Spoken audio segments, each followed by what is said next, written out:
Chers auditeurs, bonjour. Soyez les bienvenus sur le site enseigne-moi.com. Je me présente, Werner Lehmann. J'aimerais partager avec vous encore un peu plus sur les combats intérieurs qu'on peut avoir et qu'on ne sait pas toujours à qui attribuer, où en est la source. J'aimerais parler un peu combien la délivrance peut parfois vraiment être bénéfique. Je crois qu'il y a eu des dérapages dans le domaine de la délivrance où on n'a fait plus que ça, puis quand c'est fini, on recommence. Et je crois que ça, ce n'est pas une chose normale. Mais j'aimerais dire que dans ma propre vie, dans la vie de mon épouse, dans la vie de nos enfants, nous avons eu besoin d'être libérés d'un certain nombre de choses.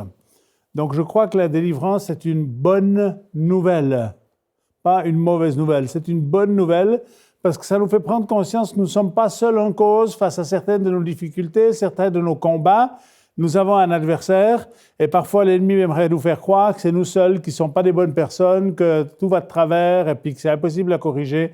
Mais j'aimerais vous dire que certaines de vos faiblesses, certaines de vos dérives, certains de vos travers ne sont pas juste le résultat de votre mauvaise volonté ou parce que vous n'avez pas assez fait d'efforts, mais sont parfois le résultat de certains esprits méchants qui nous amènent du tourment, qui nous amènent toutes sortes de situations difficiles à vivre. Et la bonne nouvelle, c'est que Jésus-Christ est celui qui délivre, qui remplit de sa présence et qui nous permet de vivre une vie qui vaut la peine d'être vécue. Et j'aimerais vous encourager, chers auditeurs, à vivre cette vie qui vaut la peine d'être vécue et ne pas rester dans le désert comme le peuple d'Israël qui a passé 40 ans dans le désert parce qu'ils n'ont pas voulu croire à ce que Dieu leur avait promis. Et on est souvent dans cette même situation de conflit où on a un double témoignage, on a ce que Dieu dit, puis il y en a ce que les hommes ont dit, puis finalement, c'est plus très bien ce qu'il faut croire, qui il faut croire. Et ils ont fini par croire ce qu'ils ont vu de leurs yeux, mais ils n'ont pas cru ce que Dieu leur avait montré dans les yeux spirituels. Donc, ils ont cru que c'était trop difficile, ils ont cru que c'était insurmontable. Et qu'est-ce qui s'est passé finalement? Ils sont restés pendant 40 ans dans le désert. Mais il y a deux hommes qui étaient animés d'un esprit différent. C'est Josué et Caleb. Et c'est intéressant de voir qu'il est dit de Josué et de Caleb en particulier qu'il était animé d'un autre esprit. Et je crois que c'est important qu'on se laisse animer par l'Esprit de Dieu, d'un autre esprit, et non pas juste de l'esprit de ce monde qui cherche à nous enfermer, à nous modéliser et finalement à nous rendre captifs. Et j'aimerais vous dire que la délivrance est réellement une bonne nouvelle, ce qui démontre que nous ne sommes pas seuls en cause face à certaines des dérives, face à certaines des situations difficiles que nous pouvons vivre parfois. Moi, j'ai grandi, j'aimerais partager un tout petit peu de témoignages, parce que parfois d'illustrer ce qui s'est vécu. Moi, j'ai deux souvenirs d'enfance, de ma petite enfance. Je pensais à partir de l'âge de 3 ans qu'on a réellement des souvenirs qui remontent. Donc, j'ai encore des souvenirs quand j'étais tout petit, à l'âge de 3 ans. Et j'ai deux souvenirs de mes parents et de l'histoire de famille. L'un des souvenirs, c'est un bon souvenir. J'ai eu des parents qui nous ont aimés. J'étais le 9e. Ma mère a eu 3 fois des jumeaux, 3 fois 1 et 3 fois 2. Donc, chaque fois, une fois 1, une fois 2, une fois 1, une fois 2, une fois 1, une fois 2. 9 enfants. Je suis le dernier de cette grande famille. Et j'ai eu des parents qui étaient aimants. J'ai le souvenir des genoux de mes parents. J'ai le souvenir du papa qui nous prenait sur les genoux et qui jouait de l'harmonica, de maman qui jouait de l'harmonium. Et il y avait une atmosphère dans la maison qui était paisible et bonne.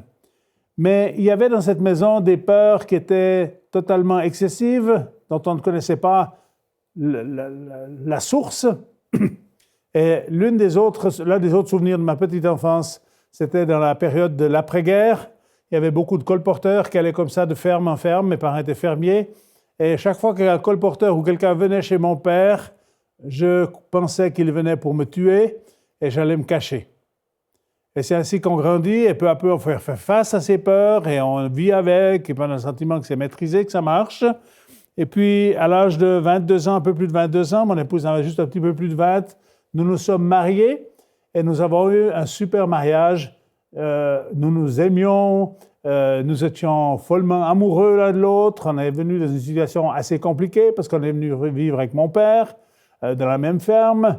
Mais les choses se passaient bien et les choses étaient belles et harmonieuses. Une première fille est née de notre union. Cette fille, elle s'appelle Aude, aujourd'hui une femme d'âge mûr, qui elle-même a les premiers enfants qui sont mariés. Ça veut dire que mes premières petites filles sont mariées et je m'en réjouis beaucoup.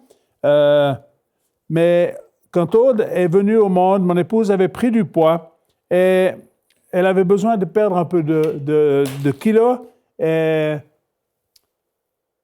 elle a cherché une solution pour perdre son poids excessif. Et elle a pris un médicament, et nous ne le savions pas d'une façon absolue, on s'en doutait, mais elle a pris un médicament qui était manipulé au pendule. Elle a pris ce médicament et immédiatement, elle a commencé à maigrir. C'était super de ce point de vue-là, mais il y avait une autre réalité, c'est qu'elle a commencé à cauchemarder nuit après nuit les mêmes peurs que nous avions quand nous étions enfants. Nous étions dans la même maison et mon épouse cauchemardait nuit après nuit la mort, le meurtre, comme quand elle cherchait à me tuer, alors que nous n'étions absolument pas en conflit. Nous n'avons jamais eu de conflit avec mon épouse. On ne sait pas si c'est une scène de ménage. Il y a de la joie, il y a de la liberté, il y a une belle vie. Nous sommes les deux très, très reconnaissants pour ce que Dieu nous a permis de vivre. Mais là, c'était une période troublée de son histoire. Elle cauchemardait la mort et le feu, toutes les nuits. Et jusqu'au point où elle a dit, mais je ne peux pas poursuivre ma vie de cette manière-là, on a besoin d'aide. Donc, on a essayé de trouver des personnes qui en savaient plus que nous sur ces réalités spirituelles. Et on a invité 3 couples à venir nous aider, à venir prier avec nous pour essayer de nous sortir de cette affaire difficile. Mon épouse m'a dit, je ne peux plus poursuivre comme ça. Je vais perdre la tête parce que je ne dors plus la nuit et je suis tourmenté nuit après nuit. Ces 3 couples sont arrivés chez nous pour prier pour nous pour de la délivrance. Et une des épouses a pris la parole en premier avant que quiconque parle. Elle ne nous connaissait pas, elle ne savait absolument pas quels étaient nos besoins, mais Dieu lui a donné un discernement des esprits, c'est un don spirituel. Et voici ce qu'elle a dit. Elle a dit, dans cette maison, il y a un esprit de mort. Et dans cette maison, il y a un secret qui était fait sur la maison pour la protéger du feu. Et elle continue en disant, il y a autre chose. Elle dit à mon épouse, tu es liée parce que tu as pris quelque chose qui a été manipulé au pendule. Elle ne savait rien de ces choses-là. Donc, c'était vraiment une révélation de Dieu. Et mon épouse a sauté de sa chaise. Elle a dit, mais je sais de quoi il s'agit. Donc, elle a cherché ses gouttes qu'elle prenait pour maigrir. Elle les a jetées à la poubelle. Mais là, tout à coup, le souvenir de mon enfance est remonté. J'en ai parlé par la suite avec mes frères et sœurs. J'étais le dernier de la famille. Et je voulais savoir comment eux, ils avaient grandi dans cette maison. Quelles étaient leurs peurs à eux. Et j'ai découvert que mes frères et sœurs ont vu cette maison des centaines de fois brûlée dans leur imagination, qu'ils ont sauté du lit de façon, un nombre innombrable, beaucoup de fois, ils ont sauté de leur lit pour voir si la maison brûlait et qu'ils ont eu les mêmes peurs que moi j'ai eues quand j'étais enfant. Donc cette maison était oppressée par une force démoniaque et cette force démoniaque était là parce qu'un homme s'est suicidé dans cette maison. Et cette maison, il l'avait construite, ce n'est pas mes parents qui l'ont construite, c'est une maison qui était déjà construite à l'époque. Et cette maison, ils avaient fait un secret pour la protéger du feu. Et c'était une force maléfique qui est venue sur cette maison. Et puis, on a tous subi des conséquences douloureuses de ces esprits méchants. Ces esprits ont frappé ma famille de nombreuses fois. Plusieurs de mes frères et sœurs sont morts de façon assez dramatique et de façon évidente, pas d'une mort naturelle, mais de mort violente. Et on a découvert et on a commencé à prier. Aujourd'hui, il y a la paix dans cette maison. C'est un de mes fils qui habite cette maison aujourd'hui. Mais la paix est venue, mais il a fallu se bagarrer et on a commencé à prier pour la délivrance de cette manière-là. On a découvert que les choses, tout à coup, ont commencé à changer. Ça ne change pas toujours en un instant, mais les choses ont commencé à changer. Puis, comme je l'avais mentionné dans une autre émission dans le passé, mon épouse avait un héritage de colère de la part de sa famille. C'était une très gentille personne. Comme je l'ai dit, nous n'avions aucun conflit, mais elle avait des crises intérieures de colère, parfois contre elle-même, mais surtout contre notre première fille aînée, où à quelque part elle disait des choses méchantes, après elle les regrettait, mais c'était dit, et elle a vraiment commencé à dû se battre contre cet esprit de colère. Elle a été pleinement délivrée de la colère, mais elle a été délivrée en mettant de la lumière dans sa vie, en confessant ce qui se passait, en mettant les choses à la lumière. Vous savez, là où il y a la lumière, il n'y a pas de place pour les ténèbres. C'est ainsi dans nos vies. Quand on met de la lumière dans nos vies, quand on ouvre nos vies à Dieu, eh bien l'ennemi, il est obligé de partir. Donc, il y a des délivrances qui s'opèrent simplement quand on passe par une vraie repentance, quand on met les choses à la lumière. Il y a beaucoup de choses, ça disparaît facilement et les esprits méchants ne peuvent plus rester. Donc, ils ont un droit de ne pas se cacher parce qu'il y a des secrets de famille, il y a des choses qu'on ne dit pas, qu'on dit à personne, il y a des choses qui sont passées, mais c'est un non-dit, on ne le dit à personne. Et l'ennemi, on laisse de cette manière-là un droit légal à l'ennemi. Mais mon épouse a fait le contraire, elle a mis les choses à la lumière, elle est venue confesser à moi à chaque fois que ça n'allait pas. J'ai dit, mais chérie, ça va aller, je t'encourage. Mais très rapidement, quand elle a commencé à faire de la lumière sur sa situation, elle a été libérée de cet esprit de colère. Nous avons commencé à prier pour beaucoup de personnes Et j'ai probablement prié pour des milliers de personnes, pour la délivrance, mais aussi pour la guérison. Et j'ai très à cœur que l'Évangile ne soit pas seulement juste des théories qu'on ajoute les unes aux autres, mais qu'il y ait une manifestation de la grâce de Dieu, tant dans le domaine de la guérison que de la restauration intérieure de l'être humain. J'ai fait des milliers d'entretiens pastoraux, parce que j'étais pasteur pendant de nombreuses années, mais au préalable, j'étais un fermier, j'étais aussi un constructeur. Mais Dieu m'a appelé au ministère et j'ai voyagé aux quatre coins de ce monde. J'étais de très nombreuses fois en Afrique, en Asie et à bien d'autres endroits où j'ai pu voir la gloire de Dieu se manifester. Mais les esprits méchants, je sais que c'est une réalité et je sais que certains chrétiens essayent de se défendre de cela. On se cache un peu derrière des versets bibliques tels que 2 Corinthiens 5, 17 qui dit « Si quelqu'un est en Christ, il est une nouvelle créature. Les choses anciennes sont passées. Voici, toutes choses sont devenues nouvelles. » Et je dis oui à ce verset. Je ne l'ai pas toujours aimé, ce verset de la Bible, parce que je trouvais qu'il était faux. Mais j'ai compris plus tard que cette citation de l'Écriture qui dit que si quelqu'un est en Christ, il est une nouvelle création, les choses anciennes sont passées, il y a une réalité spirituelle là derrière, authentique. Si nous sommes en Christ, nous sommes une nouvelle créature. Spirituellement, nous sommes devenus enfants de Dieu, mais sur le plan humain, il y a parfois d'autres réalités auxquelles nous devons faire face, et pas juste dire « Ah ben, je me cache derrière ce verset, le chrétien ne peut pas avoir de problème. Si vous n'avez pas de problème, je vous en supplie, n'en cherchez pas. Il y a assez de problèmes dans ce monde sans qu'on se cherche des puces qu'on n'a pas. » Mais si vous avez un problème, arrêtez de vous cacher derrière des citations bibliques pour essayer de prouver que vous n'avez pas de problème, alors que tout le monde voit gros comme une montagne, qu'il y a des vrais problèmes et que ça ne va pas. Ça ne sert à rien de cacher les choses. Je crois que c'est quand nous les mettons en lumière qu'on permet à Dieu d'intervenir dans nos vies. Donc, j'aimerais vous encourager à mettre votre vie à la lumière. J'aimerais vous encourager à essayer de comprendre, parce qu'il faut essayer de discerner, de détecter. Parfois, on n'a pas toujours une révélation comme celle que cette femme a eue avec mon épouse, mais essayer de détecter quand ça ne va pas, quand certains problématiques reviennent permanence. Il ne faut pas tout de suite voir les démons partout et leur donner une place excessive. Je crois que c'est un danger, mais parfois, il faut arriver à discerner et dire dans ce domaine-là, il y a besoin de délivrance. J'aimerais raconter l'histoire d'une famille qui est venue nous voir. C'est une famille avec 4 enfants. C'était un pasteur et son épouse. Il m'a dit « Pasteur, j'aimerais que tu pries pour mes enfants. » J'ai dit « Mais tu es pasteur, tu peux prier toi-même, tu sais faire de la délivrance. » Il m'a dit « Oui, mais tu sais, pour les autres, on a plus de foi que pour soi-même. J'aimerais que tu puisses prier pour mes enfants. » Donc, j'ai accueilli cette famille. La fille aînée avait 8 ans.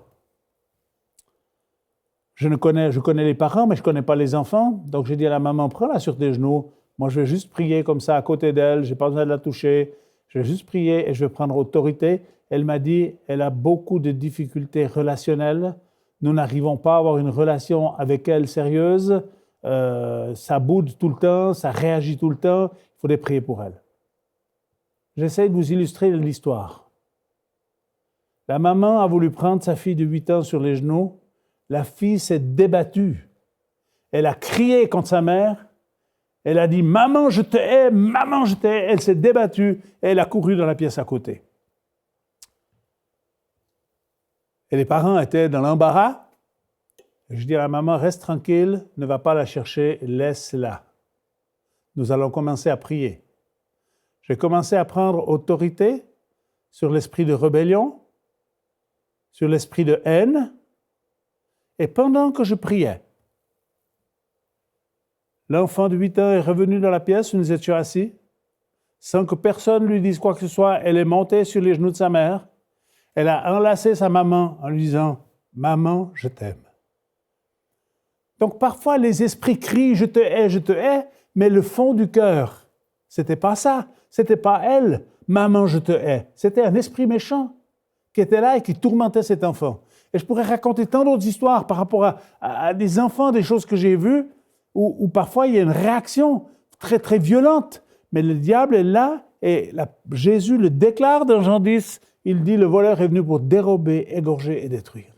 Alors je crois qu'il y a eu des excès dans la délivrance, comme je le disais tout à l'heure, on est resté trop longtemps dans la délivrance, on a pensé que tout allait se résoudre qu'à chasser les démons, et je ne suis pas de cet avis-là. Je crois qu'il y a des choses intérieures, parfois qui ont besoin d'être restaurées, guéries, d'être remplies du Saint-Esprit, d'avoir quelqu'un qui nous encourage et qui nous aime.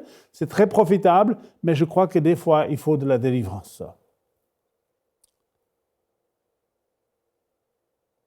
Dans Galates 5, 22, il est parlé des fruits de l'esprit. J'ai beaucoup de gens qui me disent, Werner, est-ce que tu penses que j'ai besoin de délivrance? Je dis, je ne vais pas te le dire, mais c'est toi qui vas me le dire. Et ils me disent, comment puis-je savoir? Je dis, va lire Galates 5, 22. Galates 5, 22 mentionne les fruits de l'esprit. L'amour, la joie, la paix, la bonté, la patience, etc., etc., la maîtrise de soi. Je leur dis, si ces choses sont en toi, ne te cherche pas des problèmes. Que tu sois un être humain et que tout n'est pas parfait, on est d'accord avec ça. Maintenant, si au lieu de l'amour, il y a de la haine, si au lieu de la joie, il y a de la tristesse, si au lieu du contentement, de la bonté, il y a juste l'opposé, il faut se poser les bonnes questions et se dire, est-ce que j'aurais besoin peut-être de délivrance? Donc, il y a deux manières de le savoir. L'une, c'est de la détection, c'est en s'examinant soi-même, et je vous encourage à le faire. Examinez votre propre vie. Posez-vous la question, Seigneur, est-ce qu'il y a un domaine où j'ai besoin d'être libéré? Si tu n'as pas besoin de libération, ne cherche pas un problème. Mais si tu as besoin de libération, j'aimerais t'encourager à être honnête. Honnête avec toi-même, honnête avec les autres, être assez humble pour dire dans ce domaine-là, il y a quelque chose qui cloche dans ma vie. Tu n'as pas besoin de dire c'est le diable, etc. Il y a quelque chose qui cloche dans ma vie. Je crois que ça demande de l'humilité, ça demande de la repentance, ça demande parfois du renoncement un tout petit peu à nous-mêmes pour oser reconnaître les choses. Ça implique évidemment aussi qu'on dise maintenant ça va changer et je vais mettre fin à cette puissance diabolique qui m'oppresse et qui me tourmente. Donc j'aimerais vous encourager à faire cela. Évidemment, il faudrait beaucoup plus de temps pour parler de tout cela, mais j'aimerais mentionner encore un ou deux textes bibliques. Et j'aimerais en particulier mentionner ce que l'apôtre Pierre dit dans 1 Pierre 5 au verset 8. L'apôtre Pierre dit « Le diable est comme un lion rugissant cherchant qui il pourra dévorer. » Et il dit « Résistez-lui avec une foi ferme. » Alors quand on est bien établi, une fois qu'on est des chrétiens matures, nous sommes capables de résister au diable avec la foi ferme. Mais parfois, on n'a pas cette force. Parfois, on n'est pas encore rendu à cette étape-là et on ne sait pas comment faire. Le diable tourmente et c'est lui qui a le dessus. Mais l'objectif, c'est que si tu es rempli de la présence de Dieu, c'est plus rien lui qui a le dessus, mais c'est toi qui domines. Et j'aimerais t'encourager à dominer sur tes ennemis.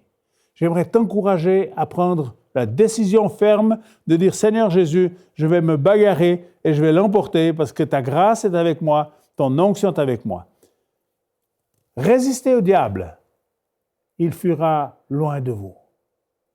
L'ennemi est venu dans ce monde, il a amené beaucoup de tourments dans ce monde, mais il y a une solution, la solution globale viendra, c'est quand Christ viendra instaurer son règne, mais pour l'instant, il y a une solution individuelle qui nous appartient à chacun d'entre nous, et j'aimerais vous encourager à saisir cette opportunité pour dire « Seigneur, je veux sortir de ces dépendances, je ne veux pas les permettre aux esprits méchants de revenir. » Je pense que c'est important qu'on soit déterminé.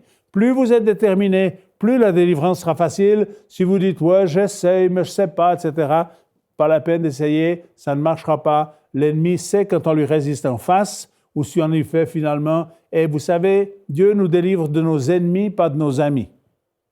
Si on fait ami avec le péché, qu'on a plein de choses permises dans nos vies qui ne devraient pas y être, inutile de commencer à prier et à chasser, vous allez créer du trouble. Mettez vos vies en ordre, demandez pardon à Dieu. Vous verrez qu'il y a des choses qui se libèrent presque tout seul quand on demande vraiment pardon. Et puis ensuite, commencez à prendre autorité et commencez à chasser, à discerner quels sont les esprits qui sont là. Parfois, c'est de la tristesse, ça peut être de la confusion, ça peut être toutes sortes de choses. Et j'aimerais prier avec vous dans le temps qui me reste, parce que les minutes filent vite.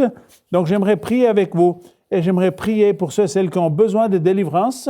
J'aimerais simplement vous inviter là où vous êtes, peut-être juste à vous asseoir et vous restez maître de vous-même. Vous ne permettez pas à l'ennemi de jouer avec vous. Vous essayez de garder le contrôle dans la mesure du possible, le contrôle juste de vous-même, mais en même temps, j'aimerais vous encourager à participer. J'aimerais prier par rapport à tous ceux qui sont prisonniers de la confusion. Tout ce qui est lié à des frustrations, à de l'incompréhension. Je prends autorité sur tout ce qui est de l'ordre du doute et de l'incrédulité. C'est un esprit qui essaie toujours d'attaquer les chrétiens, le doute et l'incrédulité. Et j'aimerais vous encourager à résister à cet esprit de doute et d'incrédulité. Et je lui commande de te quitter en cet instant dans le nom de Jésus. J'ordonne à cet esprit de s'en aller. Tu t'en vas maintenant. Expire. Cet esprit sort de ta vie maintenant dans le nom de Jésus. Tout ce qui est lié au doute et à l'incrédulité, je prie qu'il y ait un esprit de foi qui vienne dans le nom de Jésus. Je veux prier par rapport à l'esprit de mort. Esprit de mort, va-t'en. Il y a beaucoup de gens, parfois au travers de personnes qui sont parties, au travers d'histoires de famille, parfois au travers d'avortements, des esprits de mort sont venus tourmenter les personnes. Je veux ordonner à l'esprit de mort de lâcher son emprise sur ta vie dans le nom du Seigneur Jésus. Dans le nom de Jésus. Je veux prendre autorité sur tous les esprits d'indécision et d'insécurité pour que tu puisses retrouver de la force et de la sécurité dans le nom de Jésus. Dans le nom de Jésus. Tout esprit de revanche, de rejet, de dépression, s'en vont maintenant au nom de Jésus. Je veux te délier des mauvaises paroles, je veux te délier au nom de Jésus des héritages ancestraux qui sont maléfiques. Merci Seigneur pour les bonnes choses qu'on a héritées de nos parents, de nos grands-parents, de nos arrière-grands-parents, mais je mets fin au nom de Jésus. Pour tous ceux qui sont en train de prier avec moi, je veux mettre fin à ces mauvais héritages et à ces droits de passage que l'ennemi a eus d'une génération à l'autre au nom du Seigneur Jésus. Je brise cette puissance qui est là pour te détruire, qui est là pour casser ta vie. Je veux prier pour qu'il y ait un esprit de paix qui vienne. Je prends autorité sur tout ce qui est lié de près ou de loin à la colère, à l'amertume, au ressentiment, j'ai déjà mentionné. Mais je prie pour vous tous et je prie que la grâce de Dieu vienne. Je prends autorité sur tous les esprits qui ont touché et qui ont cassé votre sexualité. Tous ceux qui ont subi de l'abus, où il y a eu de l'inceste, où il y a eu des viols, où votre vie intérieure a été cassée au travers de ces abus. Je prends autorité sur cet esprit de destruction et de mort. Si c'est ton cas, j'aimerais t'encourager. Bénis les personnes qui ont fait cela. Choisis de leur pardonner. Dieu va restaurer ta vie. Dieu va restaurer ta vie. Tu dis, c'est trop facile. Non, c'est très difficile ce que je demande, je le sais. Mais je sais que c'est la clé pour une nouvelle étape de vie pour toi. Choisis de dire, Seigneur Jésus, c'est pas juste ce qui s'est passé. Je suis victime. Je ne suis pas responsable. Et tu n'es pas responsable. Si tu as subi des abus, tu n'es pas responsable. Mais je brise maintenant cette puissance de mort, cette puissance de destruction qui a voulu détruire ta vie de l'intérieur à cause de ces abus sexuels, au nom de Jésus. Alors que Dieu avait donné la sexualité pour quelque chose de beau, quelque chose de magnifique, qui amène du réconfort, qui amène du bien-être dans la vie des êtres humains. Mais le Seigneur dit, ce que tu as vécu n'est pas une finalité. Le Seigneur aimerait te dire, j'ai une nouvelle étape pour toi. Et je prie au nom de Jésus que cet esprit qui est venu au travers de l'inceste, et parfois ça a l'air de suivre les générations, ce qui s'est passé d'une génération se repasse dans la génération suivante, mais j'aimerais vous encourager, chers auditeurs, vous pouvez être ceux qui mettent fin à cette malédiction. Vous pouvez être ceux qui mettent fin à cette malédiction. Et je vous encourage à mettre fin à cette malédiction, à crier à Dieu, demander pardon. Pardonnez à ceux qui ont été des violeurs, des abuseurs. Pardonnez-leur. Et choisissez de dire, Seigneur, viens restaurer ma vie. Dieu est capable de restaurer. Dieu est capable de te redonner une nouvelle chance, une nouvelle opportunité. Peut-être qu'à cause de cela, ton mariage a été brisé. Peut-être qu'à cause de cela, ta propre vie est détruite. Peut-être même à cause de ça, tu es malade aujourd'hui. Mais je veux briser ce joug sur ta vie dans le nom de Jésus. Et je veux libérer la grâce de Dieu pour que Dieu te donne comme une nouvelle opportunité de reprendre la vie, de retrouver de la joie. Commence de nouveau à te réjouir, commence de nouveau à chanter. Je vois une personne que je vois dans mon esprit. Tu étais une personne tellement heureuse, tu chantais, tu étais dynamique. Et il y a comme tout ce qui s'est éteint à l'intérieur de toi. Parce que ta vie était brisée au travers d'un viol. Et le Seigneur te dit, je viens aujourd'hui pour te restaurer.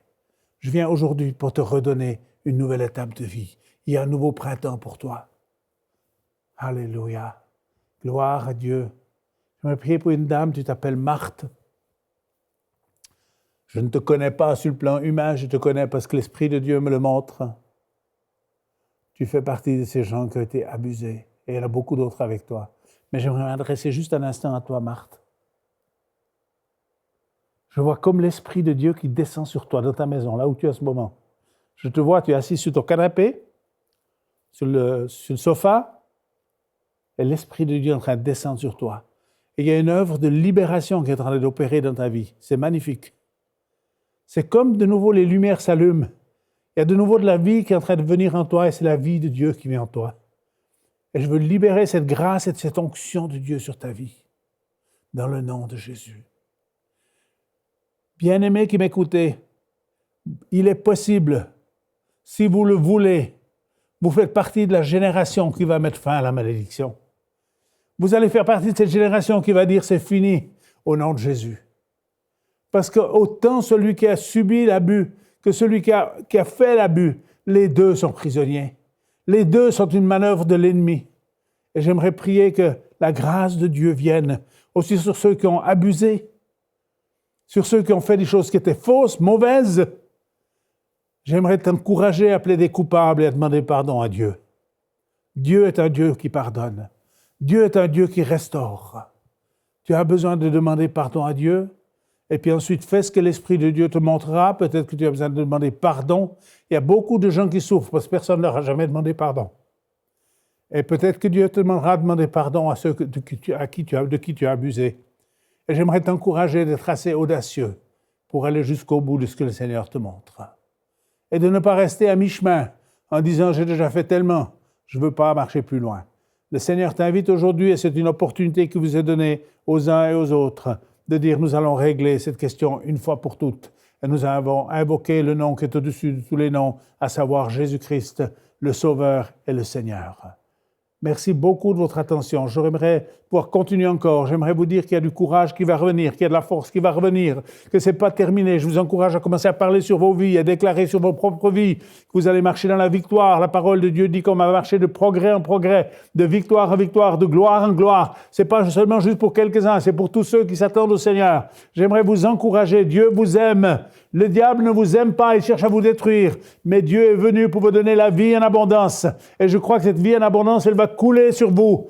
Mais vous allez participer pour que cette vie puisse couler. Vous allez coopérer avec Dieu au travers de vos paroles, au travers de vos images mentales. Commencez à coopérer avec Dieu pour construire un nouvel avenir, pour construire un futur qui est meilleur. Aujourd'hui est une bonne journée pour être délivré, une bonne journée pour être guéri. Et je vous bénis dans le nom de Jésus, vos corps, vos âmes. Je bénis vos familles, je bénis vos maisons. Je prie que la paix, la joie viennent dans vos maisons et que tout esprit qui vous a tourmenté s'en aille dans le nom de Jésus. Je prends autorité contre ces esprits qui ont habité des lieux, ces esprits qui tourmentent génération après génération dans les mêmes lieux parce que l'ennemi a trouvé un droit légal. Eh bien, je brise les droits légaux dans le nom du Seigneur Jésus-Christ. Et si vous avez besoin de plus d'aide, je vous encourage à vous adresser à quelqu'un qui puisse vous aider, un pasteur, un homme de Dieu, qui soit capable de prier avec vous et de prendre autorité et de mettre fin à ces malédictions au nom du Seigneur Jésus-Christ.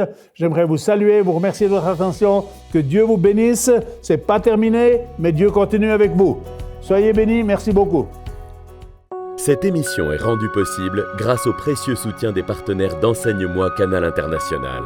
Retrouvez tous nos programmes sur emcitv.com.